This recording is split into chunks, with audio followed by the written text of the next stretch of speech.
என சீண்டி பார்க்கறதா நினைச்சு கிண்டலும் கேலியுமா பேசுறவங்களுக்கு நான் சொல்றேன், இந்த தமிழ்நாடுன்னு சொல்றாங்களே, அது மத்தவங்களுக்கு வேணா ஸ்டேட்டா இருக்கலாம். ஆனா என்ன பொறுத்த வரைக்கும் என் தாய் நாடான தமிழ்நாடு தான் என் வீடு. இன்னைக்கு இந்த விஜய், உங்க விஜய் உங்ககிட்ட ஓட்டு கேட்டு மட்டுமே வரல, உங்ககிட்ட நீதி கேட்டும் வந்திருக்கிற. இந்த மத்த கட்சிகளுக்கெல்லாம் மாநாடு நடத்துறதுக்கோ பொதுக்கூட்டம் நடத்துறதுக்கோ இல்ல ஹால் ஃபங்க்ஷன்ஸ் நடத்துறதுக்கோ பர்மிஷன் கொடுப்பாங்க, இடம் கொடுப்பாங்க. ஆனா நமக்கு மட்டும் இடம் கொடுக்க மாட்டாங்க, கொடுக்கவும் விட மாட்டாங்க. இது என்னங்க நியாயம்? காசு கொடுத்து ஓட்டு வாங்கிடலாம்னு கனவு காண்றாங்கல்ல, அதுவும் இந்த விஜய் வந்ததுக்கு அப்புறம் நடக்கவே நடக்காது. வண்டியா கொண்டாந்து குட்டுவாங்க. 1000, 2000, 3000, 4000, 5000 வாங்கிக்கங்க, சந்தோஷமா வாங்கிக்கங்க. எல்லாம் உங்க பணம் தான். வாங்கிக்கிட்டு அவங்க காதிலே விசில ஊதி அனுப்புங்க. எங்க ஓட்டு எங்க உரிமை, எங்களை யாரும் விலைக்கு வாங்க முடியாது. எங்கள் ஓட்டு விசில் சின்னத்துக்கு தான். நாங்க அரசியலுக்கு வந்தது எந்த கட்சியும் ஒழிக்கிறதுக்கோ அழிக்கிறதுக்காகலாம் நாம அரசியலுக்கு வரல. யார் மேலேயும் தனிப்பட்ட ஒரு வன்மமோ இல்ல தனிப்பட்ட கோபமோ அப்படிலாம் யார் மேலேயும் கிடையாது. இந்த மத்தவங்க மாதிரி இந்த வெறுப்பு அரசியல் பண்றதுக்காகலாம் நாம அரசியலுக்கு வரல. தேர்தலில் நின்று ஜெயிச்சு மக்களுக்காக எங்களுடைய நன்றி கடனை செலுத்துறதுக்காக தான் நாம அரசியலுக்கே வந்திருக்கோம். Just want to make this clear.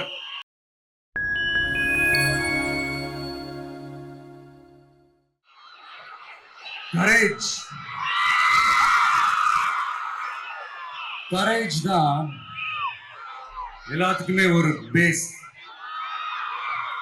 Courage தான் எல்லாத்துக்குமே ஒரு பவர். அப்படிப்பட்ட அந்த பவர் எதிலிருந்து ஆரம்பிக்கிறது தெரியுமா?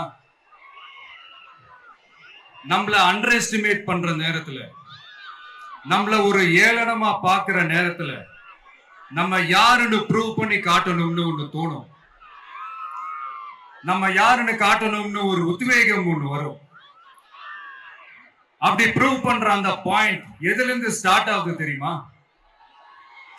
எந்த விஷயத்துல நம்மள கிண்டலும் கேலியுமா பேசுறாங்களோ அதே விஷயத்தை வச்சு நம்ம அது ஒரு பாசிட்டிவா மாத்துறதுன்னு ஒண்ணு இருக்குல்ல, அதே விஷயத்தை வச்சு நம்ம அது ஒரு ஃபயரா மாத்துறதுன்னு ஒன்று இருக்குல்ல, அங்கிருந்துதான் அந்த பவரே ஸ்டார்ட் ஆகும். அப்படிப்பட்ட அந்த உண்மையான அந்த பவரை சொல்ற அந்த பாயிண்ட்ல இருந்து ஆரம்பிக்கலாமா? ஏ விஜய், வீட்டை விட்டு வெளியே வா. ஏ விஜய், பனையூர் விட்டு வெளியே வா அப்படின்னு சொல்றவங்களுக்கு என் வீடு எதுன்னு தெரியுமா? முதல்ல என் வீடு எங்க இருக்குனாவது தெரியுமா? என சீண்டி பார்க்கறதா நினைச்சு கிண்டலும் கேலியுமா பேசுறவங்களுக்கு நான் சொல்றேன், இந்த தமிழ்நாடுன்னு சொல்றாங்களே, அது மத்தவங்களுக்கு வேணா ஸ்டேட்டா இருக்கலாம். ஆனா என்ன பொறுத்த வரைக்கும் என் தாய் நாடான தமிழ்நாடு தான் என் வீடு.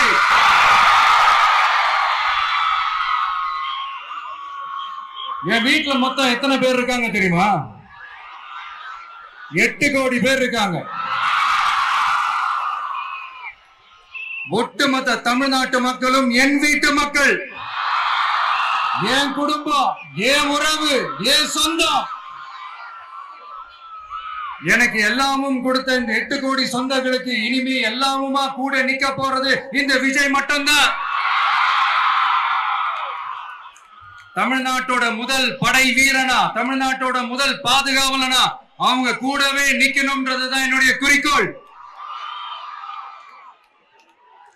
இன்னைக்கு இந்த விஜய், உங்ககிட்ட ஓட்டு கேட்டு மட்டுமே வரல, உங்ககிட்ட நீதி கேட்டும் வந்திருக்கிற.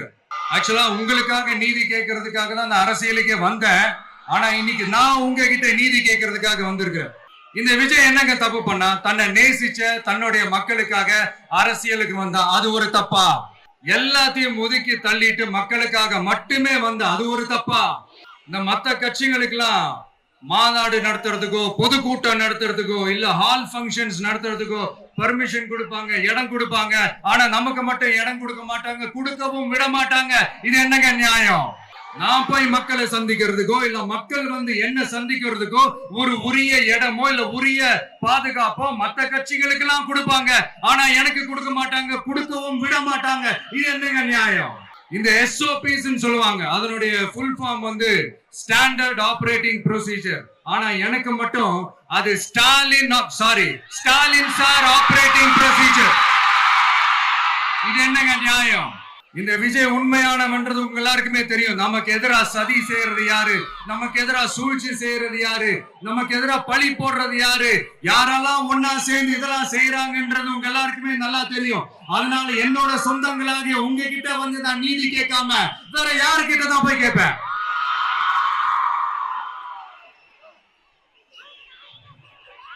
செல்ஃபே எடுக்காத ஒரு கூட்டணி கணக்கு, செல்ஃபே எடுக்காத ஒரு அறத பழைய அரித்மெட்டிக் கணக்கு, இதெல்லாம் வேலைக்கே ஆகாது. ஆணித்தரமா அடிச்சு சொல்றேன். அப்புறம் காசு கொடுத்து ஓட்டு வாங்கிடலாம்னு கனவு காண்றாங்கல்ல, அதுவும் இந்த விஜய் வந்ததுக்கு அப்புறம் நடக்கவே நடக்காது. வண்டி வண்டியா கொண்டாந்து குட்டுவாங்க. 1000, 2000, 3000, 4000, 5000 சாமி மேல சத்தியெல்லாம் வாங்குவாங்க. அப்படிதான் இத்தனை வருஷமா உங்களை ஏமாத்தி இருக்கிறாங்க. வாங்கிக்கங்க, சந்தோஷமா வாங்கிக்கங்க. எல்லாம் உங்க பணம் தான். வாங்கிக்கிட்டு அவங்க காதிலேயே விசில ஊதி அனுப்புங்க. எப்படி? அவங்க செவல்லையே விசில ஊதி அனுப்புங்க.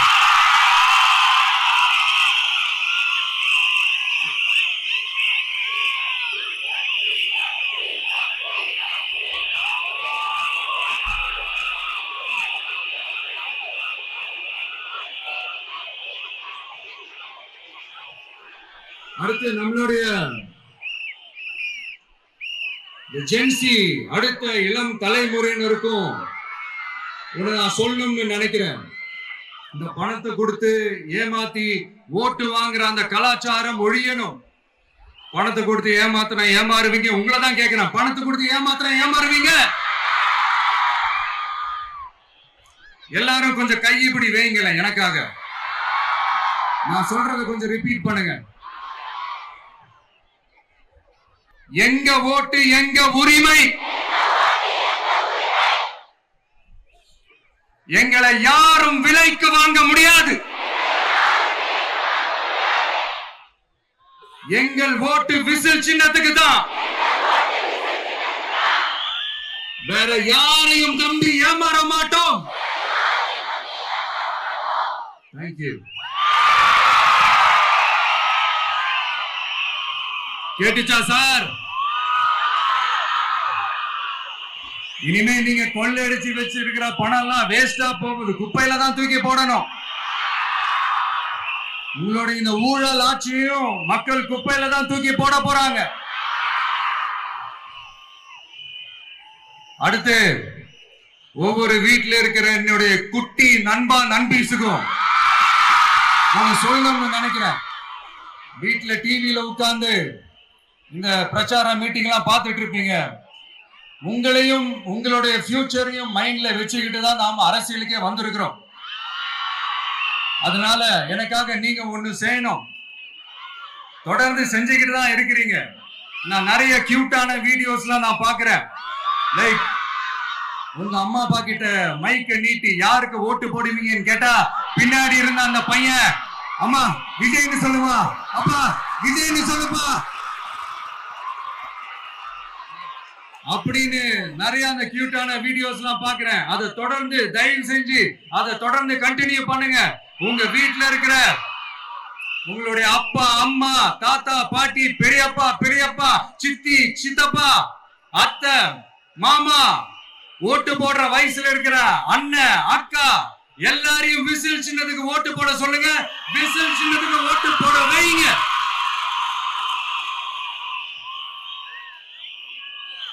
இந்த தேர்தல் நெருங்கிற இந்த நேரத்துல பொலிட்டிக்கலா ஸ்பீக்கிங் டு த பாயிண்ட் ஒரே ஒரு விஷயம் நான் சொல்லணும். நாங்க அரசியலுக்கு வந்தது எந்த கட்சியும் ஒழிக்கிறதுக்கோ அழிக்கிறதுக்காக நாம அரசியலுக்கு வரல. யார் மேலேயும் தனிப்பட்ட ஒரு வன்மமோ இல்ல தனிப்பட்ட கோபமோ அப்படிலாம் யார் மேலேயும் கிடையாது. இந்த மத்தவங்க மாதிரி இந்த வெறுப்பு அரசியல் பண்றதுக்காக நாம அரசியலுக்கு வரல. அரசியல் ரீதியா நம்மளுடைய எதிரிகள் யாருன்னு டிக்ளேர் பண்ணிட்டு தேர்தலில் நின்று ஜெயிச்சு மக்களுக்காக எங்களுடைய நன்றி கடனை செலுத்துறதுக்காக தான் நாம அரசியலுக்கே வந்திருக்கோம். Just want to make this clear. அவங்கள கேள்வி கேட்கறதுக்கு முன்னாடி அவங்களோட இயலாமையை மறைக்கிறதுக்காக இந்த ஏ டீம் பி டீம் இதெல்லாம் கூட சேர்த்துக்கிட்டு ஒரே விஷயத்த சொல்லி அழுவுறாங்கல்ல. என்னன்னு சொல்லி அழுவுறாங்க? அனுபவம் இல்லாதவங்களால எப்படி ஆட்சி அதிகாரத்தை செய்ய முடியும் அப்படின்னு ஒரே விஷயத்த சொல்லி அழுவுறாங்கல்ல. அந்த அழுகைக்கு நாம ஒரு பதிலடி கொடுக்கணும்ல. மக்களே, நான் உங்களையே கேட்கிறேன், தெரியாம தான் கேட்கிறேன். இந்த அனுபவம் அனுபவம் அனுபவம்னு சொல்றாங்களே, அதிகாரத்தை வச்சு மக்கள் பணத்தை கொள்ளையடிச்சதை தாண்டி வேற ஏதாவது கொம்பு முளைச்ச பெரிய அனுபவம் இவங்களுக்கு இருக்குதா?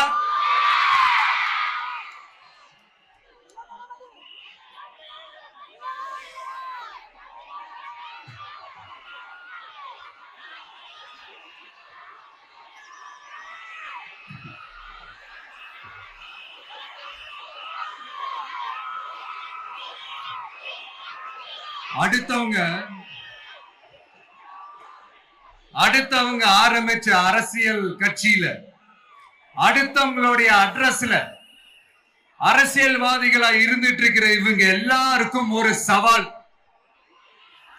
என்ன மாதிரி தனியா என்ன மாதிரி சொந்தமா ஒரு கட்சி ஆரம்பிச்சு 1% அட்லீஸ்ட் 1% வாக்கு வாங்கி காட்டுற அந்த தில் இருக்குதா, திராணி இருக்குதா? 30 வருஷமா மக்கள் இயக்கமா இருந்து இன்னைக்கு மிகப்பெரிய ஒரு அரசியல் கட்சியா வளர்ந்து இந்த கூட்டணி கட்சிகள் மட்டுமே நம்பி இருக்கிற 75 வருஷ கட்சி 50 வருஷ கட்சின்னு இன்னைக்கு ஆட்சி அதிகாரத்துல இருந்துட்டு இருக்கிற இவங்க எல்லாரையும் மீறி இன்னைக்கு களத்துல தனியா நின்னு இந்த 2 வருஷத்துல முதன்மை சக்தியா வளர்ந்து 30% தாண்டி இன்னைக்கு மக்கள் ஆதரவை பெற்றிருக்கிற நமக்கு அனுபவம் இல்லையா? உங்களுடைய அனுபவம் என்னன்னு சொல்லட்டுமா? கட்சி ஆரம்பிச்ச அண்ணாவை மறந்தது, கட்சி ஆரம்பிச்ச எம்ஜிஆர் அவர்களை மறந்தது, கட்சியை வளர்த்த ஜெயலலிதா மேடம் அவங்களை மறந்தது. இவங்க எல்லாரும் சொன்ன விஷயங்கள், பேசின விஷயங்கள், எதையெல்லாம் ஃபாலோ பண்ணணும்னு சொன்ன விஷயங்கள் எல்லாத்தையும் மறந்தது. இவங்களுக்கு நமக்கு அனுபவம் இல்லையா? நமக்கு அனுபவம் இல்லதான். கொள்ளை அடிக்கிறதுல எல்லாம் எங்களுக்கு அனுபவம் இல்லதா? அதெல்லாம் எங்களுக்கு சுட்டு போட்டாலும் வராது. இந்த கொள்கையை பேருக்கு மட்டும் வச்சுக்கிட்டு நேரடியா சரண்டர் ஆகிறது, மறைமுகமா சரண்டர் ஆகிறது, இந்த மாதிரி அனுபவம் எல்லாம் நமக்கு இல்லதா? அதுவும் நமக்கு சுட்டு போட்டாலும் வராது. மக்களை நேசிக்கிற நல்ல குணம் இருந்தா போதும்யா. நல்ல சூப்பரான ஒரு நல்லாட்சி கொடுக்கலாம். நல்லாட்சி கொடுக்கிறதுக்கு மெத்த படிச்ச மேதாவிகளா இருக்கணும்ல ஒன்னும் அவசியம் இல்ல. காமராஜர் அவர்கள் மாதிரியோ எம்ஜிஆர் அவர்கள் மாதிரியோ மக்கள் சக்தியின் துணையால, மக்கள் மேல அக்கறையா இருக்கக்கூடிய நல்ல அதிகாரிகளின் துணையால சூப்பரான ஒரு நல்லாட்சி என்னால கொடுக்க முடியும், செஞ்சு காட்டுறேன்.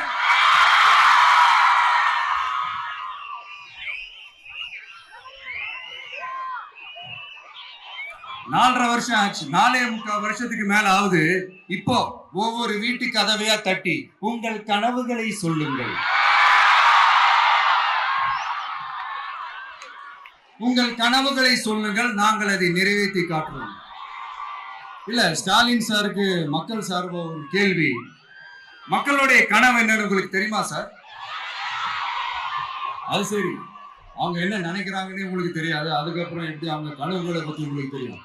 மக்களோட கனவு என்னன்னு நான் சொல்லட்டுமா சார்?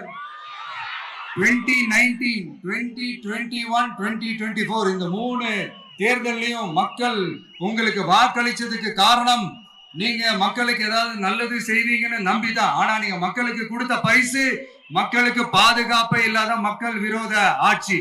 அந்த மக்கள் விரோத ஆட்சியை அகற்றிட்டு அந்த இடத்தில் தமிழக வெற்றி கழகத்தை ஆட்சி பீடத்தில் அமைக்கணும் அப்படின்றதுதான் மக்களுடைய ஒரே கனவு.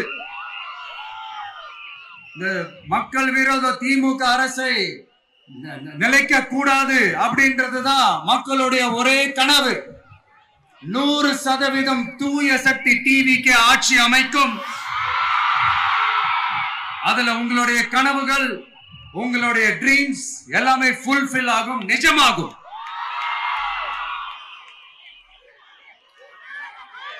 தமிழ்நாடு எப்பவுமே டெல்லிக்கு அவுட் ஆஃப் கண்ட்ரோல் அப்படின்ட்டு ஸ்டாலின் சார் அடிக்கடி சொல்லுவாங்க. ஸ்டாலின் சார் எது எதுலாம் அவுட் ஆஃப் கண்ட்ரோல் இப்ப நான் கொஞ்சம் சொல்லட்டுமா? முதல்ல சட்டம் ஒழுங்கெல்லாம் அவுட் ஆஃப் கண்ட்ரோல், பெண்கள் பாதுகாப்புல அவுட் ஆஃப் கண்ட்ரோல், இளைஞர்கள் வேலை வாய்ப்புல அவுட் ஆஃப் கண்ட்ரோல், மொத்தத்தில் அவரோட ஆட்சியே ஒரு அவுட் ஆஃப் கண்ட்ரோல். இந்த வருஷம் பிகினிங்ல சட்டசபையில பேசும்போது சொல்றாங்க, மக்கள் எல்லாரும் ரொம்ப மகிழ்ச்சியா இருக்கிறாங்க, அதனால நானும் ரொம்ப மகிழ்ச்சியா இருக்கிறேன் அப்படின்னு. மக்கள் சந்தோஷமா இருக்கிறத பாக்குறது கூட ஒரு சந்தோஷம் தான் சார், அது யாரும் இல்லைன்னு சொல்லல. அப்படி உண்மையிலேயே மக்கள் உண்மையிலேயே சந்தோஷமா இருக்கிறாங்க அப்படின்னா ஏன் சார் விவசாயிகள் போராட்டம் நடக்குது? ஏன் சார் மீனவர்கள் போராட்டம் நடக்குது? ஏன் தொழிலாளர்கள் போராட்டம் நடக்குது?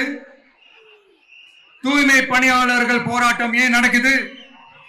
அங்கன்வாடி ஊழியர்கள் போராட்டம், செவிலியர்கள் போராட்டம், மருத்துவர்கள் போராட்டம், மாற்றுத்திறனாளிகள் போராட்டம், அரசு ஊழியர்கள் போராட்டம், ஆசிரியர்கள் போராட்டம், இடைநிலை ஆசிரியர்கள் போராட்டம், பகுதி நேர ஆசிரியர்கள் போராட்டம். இதெல்லாம் உங்க ஆட்சியில மக்கள் மகிழ்ச்சியா இருக்காங்கன்றதுக்காக நடக்கிற போராட்டமா சார்? எனக்கு தெரிஞ்சு மக்கள் சந்தோஷமா இருக்கிறாங்கன்னா பொங்கல் வச்சு கொண்டாடுவாங்கன்னு கேள்விப்பட்டிருக்கேன். உங்க ஆட்சியில தான் போராட்டம் நடத்தி அவங்களுடைய மகிழ்ச்சியை வெளிப்படுத்துறாங்கன்னு நினைக்கிறேன். இன்னும் தீரவே தீராத பிரச்சனைகள்னா இருக்கிற இடம் பிரச்சனை, பார்க்கிற வேலை பிரச்சனை, பண்ற தொழில் பிரச்சனை, விலைவாசி பிரச்சனை, தண்ணி பிரச்சனை, பஸ் வசதி இல்லைன்ற பிரச்சனை, ரோடு சரி இல்லைன்ற பிரச்சனை, ஆஸ்பத்திரி சரியா இல்லைன்ற பிரச்சனை. இப்படி எல்லாம் ஒரு அடிப்படை விஷயங்களே பிரச்சனையா இருந்தா அப்போ ஆளுங்கட்சின்னு ஒண்ணு எதுக்குதான் இருக்கிறாங்க அப்படின்னு தானே மனசுல தோணும் மக்களுக்கு. ஆட்சிக்கு வர்றதுக்கு முன்னாடிதான் பொய் பொய்யா அடிச்சு விட்டீங்க, இப்ப ஆட்சியை விட்டு போகும்போது கூட பொய் பொய்யா பேசுறீங்களே சார், என்ன சார் இது? மாத்தி மாத்தி பேசுறதுல நீங்க வேற லெவல் தான் சார். ஆட்சிக்கு வந்த அடுத்த வருஷமே 2022ல 70% வாக்குறுதிகளை நிறைவேற்றிட்டோம்னு சொன்னாங்க. அப்புறம் போன வருஷம் 90% வாக்குறுதிகளை நிறைவேற்றிட்டோம்னு சொன்னாங்க. அப்புறம் இந்த வருஷம் 505 வாக்குறுதிகளை 404 வாக்குறுதிகளை நிறைவேற்றிட்டோம், கிட்டத்தட்ட ஒரு 80% வாக்குறுதிகளை நிறைவேற்றிட்டோம்னு சொன்னாங்க. முதல்ல 70, அப்புறம் 90, அப்புறம் 80. இன்னும் தேர்தல் நெருங்க அது 60, 50, 40, 30, 20ல போய் நிக்கும்னு நினைக்கிறேன். அதையும் அவரே அறிவிப்பாரோ என்னமோ எனக்கு தெரியல. முதல்வர் ஸ்டைல்லயே சொல்லணும்னா, பொய்யிலேயே பிறந்து பொய்யிலேயே வளர்ந்த புலவர் பெருமானே, கொஞ்சாத திருத்தி சொல்றேன், புலுகர் பெருமானே. அது இன்னும் பொருத்தமா இருக்கும். அவருடைய அண்ட புழுகு, ஆகாச புழுகு என்ன தெரியுமா? பெண்களுக்கு பாதுகாப்பு தமிழ்நாட்டுல எங்க போனாலும் கொட்டி கிடக்குதான். அப்படி அது உண்மைனா அண்ணா யூனிவர்சிட்டி அந்த பொண்ணுக்கு ஏன் சார் அப்படி ஒரு கொடுமை நடந்துச்சு? கோவை கல்லூரி பெண்ணுக்கு ஏன் சார் அப்படி ஒரு கொடுமை நடந்துச்சு? பெண் குழந்தைகள் பாதிக்கப்படுறதா கிட்டத்தட்ட 1000க்கும் மேலான போக்சோ கேசுகள் ஏன் சார் பதிவானுச்சு? போதைப் பொருள் கலாச்சாரம் கண்ட்ரோலே இல்லாம அது பாட்டுக்கு தாறுமாற எங்கேயோ போய்கிட்டு இருக்கு. வயலன்ஸ் எல்லாம் தலைவிரிச்சு ஆடுது. அதுக்கு ஒரு ரீசெண்ட் எக்ஸாம்பிள் அந்த ரயில்வே ஸ்டேஷன்ல அந்த சிறுவர்கள் எல்லாரும் சேர்ந்து செஞ்ச அந்த சம்பவம். சட்டம் ஒழுங்கு சரியா இருந்தா ஏன் சார் இப்படி எல்லாம் நடக்குது? சட்டம் ஒழுங்கு சரியா இருக்கணும்னா முதல்ல தமிழ்நாட்டுக்கு ஒரு டிஜிபி வேணும் சார். எங்க சார் போனார் அவரு? எங்க அவரு? சும்மா இந்த ஆக்டிங் ஆபீசரை வச்சுக்கிட்டு அரசாங்கத்தை நடத்துனீங்கன்னா இப்படிதான் சட்டம் ஒழுங்கு சந்தி சிரிக்கும். முதல்ல தமிழ்நாட்டுக்கு ஒரு டிஜிபிய போடுங்க சார். அதுக்கப்புறமாச்சும் சட்டம் ஒழுங்கு சரியாகுதான்னு பார்ப்போம். சரிப்பா, கேள்வியா கேட்கறிய, நீ வந்தா என்ன செய்வ அதானே கேட்கறீங்க. கரெக்ட், கேட்கணும். மக்களோட அடிப்படை தேவைகளை தீர்க்கிறது தான் நம்மளுடைய ஃபர்ஸ்ட் வேலையே. அதை தீர்க்கிறதுக்கான அந்த தேடி போறது, அதோட சொல்யூஷனை தேடி போறது தான் நம்மளுடைய ஃபர்ஸ்ட் அஜெண்டாவே. கொஞ்சம் வெயிட் பண்ணுங்க, தேர்தல் அறிக்கை ரெடி ஆயிட்டு இருக்கு. தெளிவான ஒரு தேர்தல் அறிக்கையாவது வரும். என்ன நம்புற உங்களை நான் டிசப்பாயிண்ட் பண்ணவே மாட்டேன்.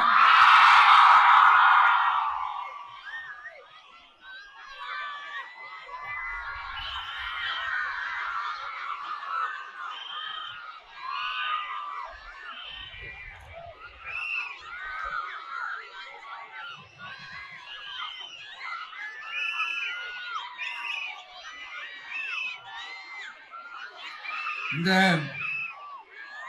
சும்மா ஆட்சிக்கு வரணும்ன்றதுக்காக இந்த நடைமுறைக்கு சாத்தியமே இல்லாத இந்த மாதிரி விஷயங்கள் எல்லாம், வாக்குறுதிகளை நான் என்னைக்குமே கொடுக்கவே மாட்டேன்.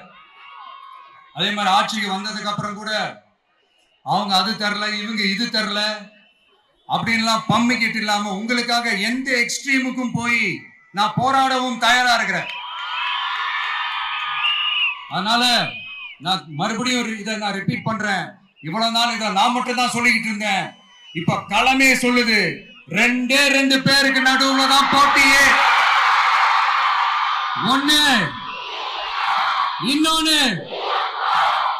ஒன்னு தூய சக்தி டிவிக்கு, இன்னொன்னு தீய சக்தி DMK.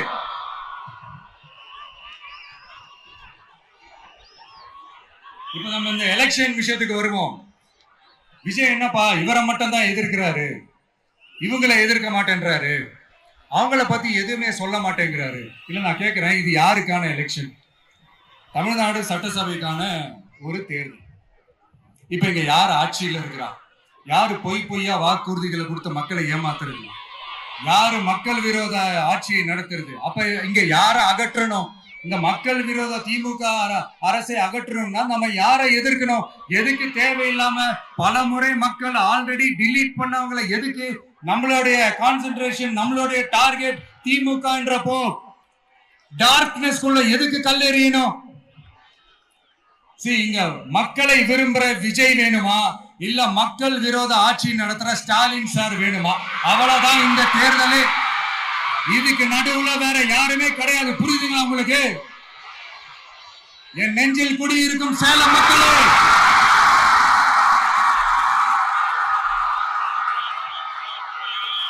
one last simple question. Vijaya நம்புறீங்களா, ஸ்டாலின் சார நம்புறீங்களா? அவ்வளவுதான், முடிஞ்சு போச்சு. கதம் கதம். போர் முழக்கம் உங்களை ஒரு நிமிஷம் கூட தூங்க விடாது.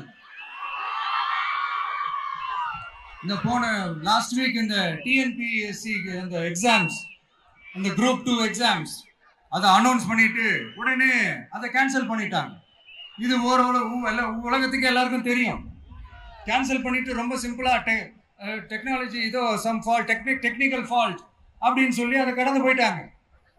இத்தனை வருஷமா ராத்திரி பகலமா கஷ்டப்பட்டு படிச்சு எப்படியாவது நமக்கு அந்த வேலை கிடைக்காதான்னு அந்த எக்ஸாம்ஸை ஃபேஸ் பண்ண வந்த நம்மளுடைய தம்பி தங்கைகள் எவ்வளவு ஒரு மன உளைச்சலுக்கு ஆளாயிருப்பாங்க.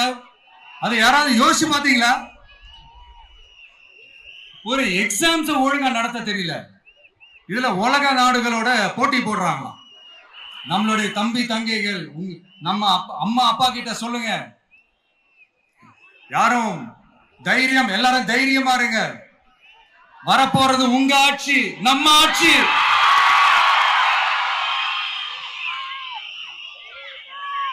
அதனால இந்த மாதிரிலாம் எதுவும் நடக்காம சமூக நீதிக்கான ஒரு நல்ல ஆட்சியை அமைப்போம். இளைஞர்களின் வேலை வாய்ப்புகளை மனசுல வச்சுக்கிட்டு டிரான்ஸ்பரண்டா அதுக்கான ஒரு தீர்வை காணுவோம். நான் விக்கிரவாண்டி மாநாட்டில் பேசும்போது ஒரு பொலிட்டிக்கல் பாம் ஒன்னு சொன்னேன், ஞாபகம் இருக்கா? ஆட்சியிலையும் பங்கு, அதிகாரத்திலையும் பங்குன்னு ஒன்னு சொன்னேன். இப்போ அந்த பொலிட்டிக்கல் பாம் எல்லா கூட்டணியிலையும் வெடிச்சுக்கிட்டு இருக்கு, தாறுமாற வெடிச்சுக்கிட்டு இருக்கு. ஸ்டாலின் சார்லாம் பதறாரு. ஆட்சி அதிகாரத்துல பங்கெல்லாம் தமிழ்நாட்டில் ஒத்து வராது அப்படின்னு சொல்றாரு. அவங்கள பொறுத்த வரைக்கும் ஜெயிக்கிறதுக்காக மட்டும்தான் கூட்டணி. மற்ற எல்லாத்துக்குமே அவங்க தனி அணி, அவங்க மட்டுமே ஒரே அணி. வெல்வோம் ஒன்றாக, ஆனா வரும் வெல்த் எல்லாம் பார்ப்போம் தனியாக. அந்த வெல்வோம் ஒன்றாக என்றது இதுதான் சீக்கிரட்டு. புரிய வேண்டியவங்களுக்கு நல்லா புரியும் நினைக்கிறேன். உங்களோட நான் இருக்கேன், நம்மளோட நம்ம மக்கள் இருக்காங்க. இதுக்கு மேல என்ன வேணும்? கான்பிடென்டா இருங்க, நல்லதே நடக்கும், வெற்றி நிச்சயம். மீண்டும் சந்திக்கும் வரை நன்றி, வணக்கம்.